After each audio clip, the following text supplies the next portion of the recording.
What about cancel culture? Are there words? Is there something that, because, and we talk about like what they could say back in the 80s and the 70s, even on sitcoms. I mean, the Jeffersons and all Archie Bunker, I think all in the Family. Yeah. Man, you can't talk like that now. Nah. How do you navigate that, Gary? Well, obviously I can't say the N-word. I thought you were getting at. I go, but yeah, I can't say that. But I think live comedy shows, you're fine. And that's why we don't want your cell phones out. Right. Because I think people go to shows with a level of expectation. And if you don't meet that expectation, they're disappointed. Right. But some people want to hear the uncomfortable Yeah. For sure. And I'm like that. I think, but that's the thing, like, you got to ask yourself, is it worth it? For me to stand on my 2 feet and say, I'm going to do this joke, I don't care, I say what I want, is it worth it if you get the backlash? Because eventually it's going to come. And have you created a strong enough fan base that cancel culture can't mess with you? Because there are people like Chappelle, he can't be canceled. Yeah. Ricky Gervais, he cannot be canceled. Andrew Schulz cannot be canceled. I would think Shane Gillis right now, Katt can't be canceled. Kevin can. Kevin's very corporate. Right. Kevin has to be careful what he says. Mm-hmm. You know what I mean? Yes. So that's what I'm saying. Like someone like Katt and Chappelle, they don't have these corporate deals. Mm-hmm. Kevin's got to be careful. And I'm sure there's some things he wants to say. Right. But he ain't trying to mess up that check. Just like you. You don't defend black women. You know what I mean? There's a lot. I'm sure like Wrangler's about to call you. John Deere.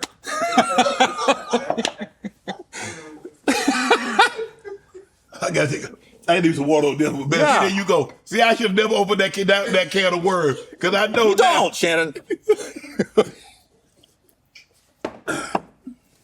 I think you ought to go on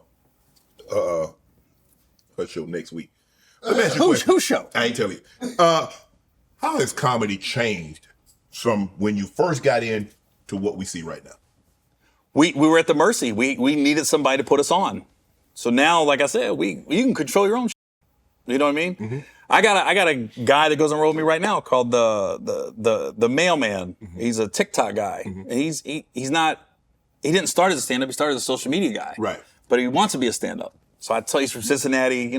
I like the hometown is always good. So I bring him on the road now so he can work his act out. But there's no gatekeepers with him, so to speak. So he could have never did something like that years ago. Right. And now, like, you don't need somebody's permission to put a joke out. Man, I thought about that too. I was like, man, we all knew those funny guys that never popped. Because for whatever reason, the powers that be didn't put them on. Right. But, so now you can't blame nobody else. If you don't have a Netflix special, if you don't, quote unquote, get your turn, why hasn't Hollywood ever taken a chance on me? Take a chance on yourself. You look at the comedians. So where are you with these comedians now? There are a lot of comedians on social media. They do their thing on IG and things like that. And I was reading somebody I forget who it was that says, yeah, doing a skit for like 5 minutes is entirely different than writing an entire set for 30, 45 an hour. Right. Yeah. Facts. It's a different muscle. Like it's like, yeah. To hit that, as Katt said, to do it over and over and over and over and over. I don't look at it like an art because to me it comes so easy. So when people are like, how you do that? I go, how you not do it? Right. When people say I'm scared of public speaking, I go, for what? That's a captive audience. You know what I mean? Yeah.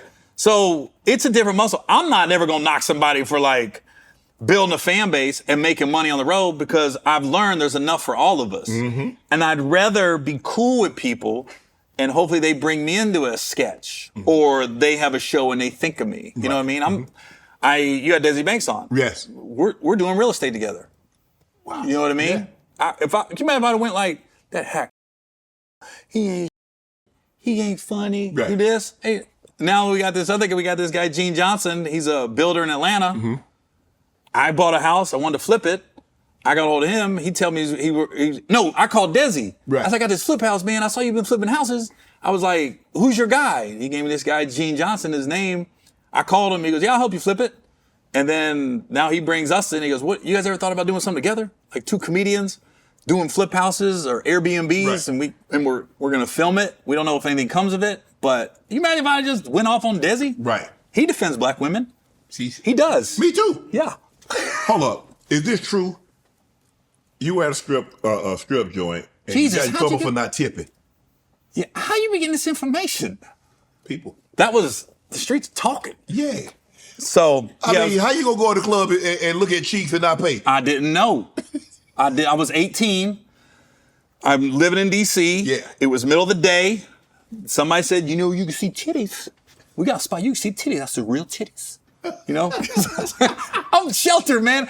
I didn't hear puberty till late. Right. I went to school mostly white women. So I was a virgin until I was 19. Mm-hmm. So I get to DC, Chocolate City. I said, where you see titties?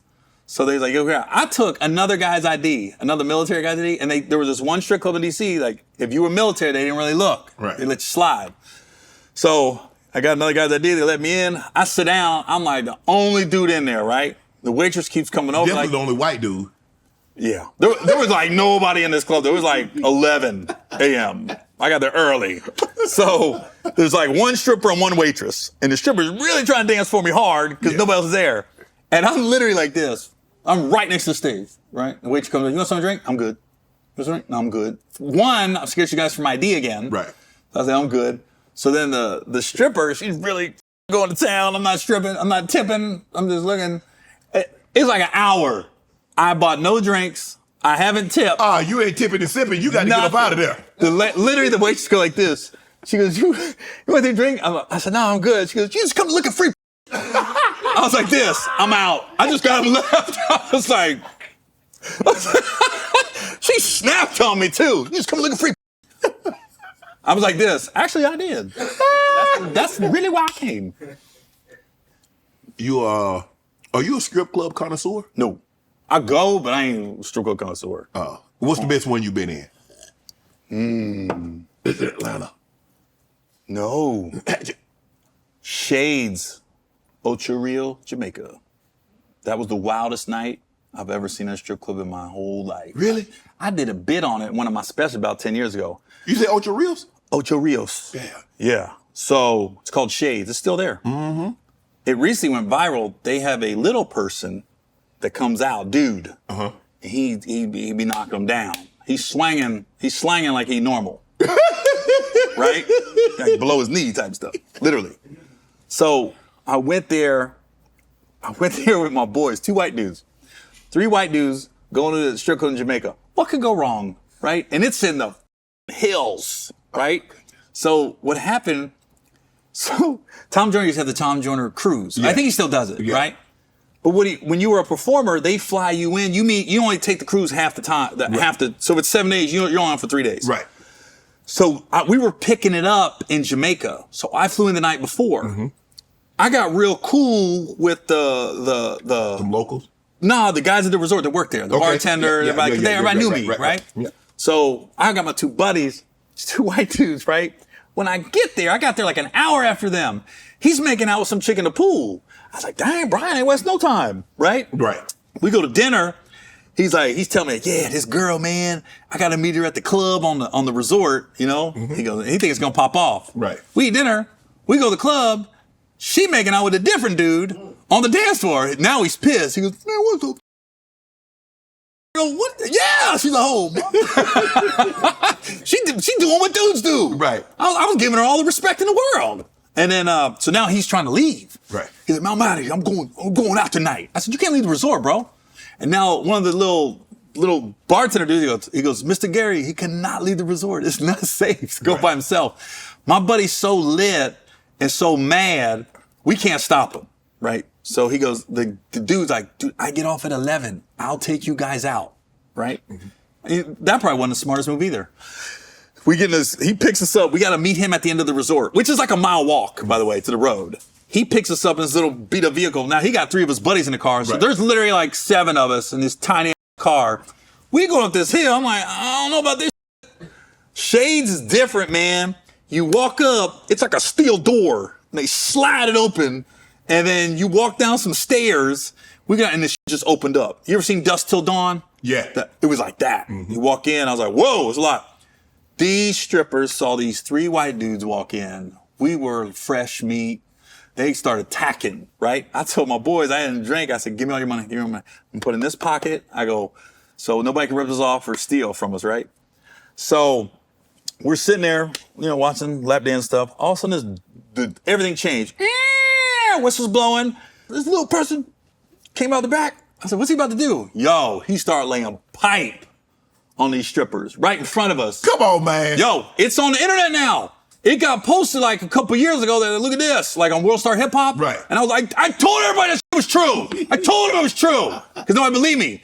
He's knocking them down, one after the other. I ain't lying. One girl spun him. Ping! I was like, yo! Like he's inside her. He spun. Come on. Strike me down right now if I'm lying. Spun him. I was like, yo, this is another level. So then my boy's like, the dude, the wild one, he's like, yo, man, give me $100. I said, for what?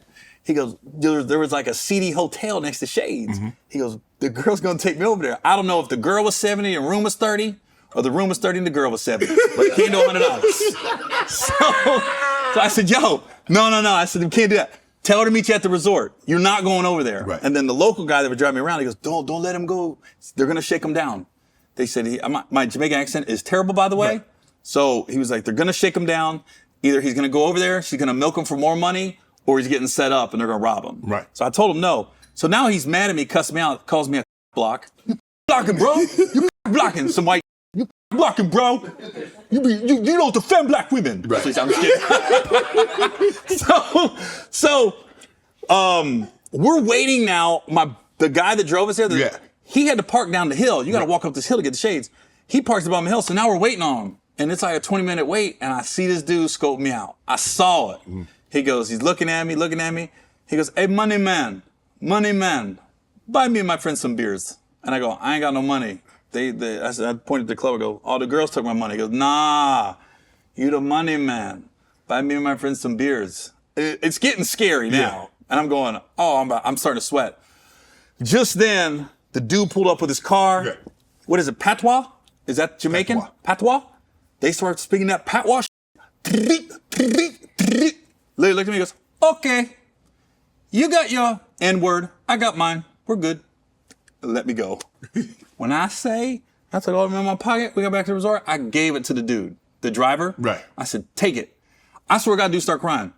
He's like, you don't have to do this. I go, dude, you saved us tonight. Right. Take it. It might have been like $500. Right. I was like, dude, I don't want it. Take it. Thank you. We had a great night. Right. I got a story. I'm going to put it in my special. I'm about to make money off this shit. Want to join Club Shay Shay? Become an official member by hitting that subscribe button, where you never know who's going to be joining us for drinks and conversation. Don't be late to the party, because we like to do something before two something.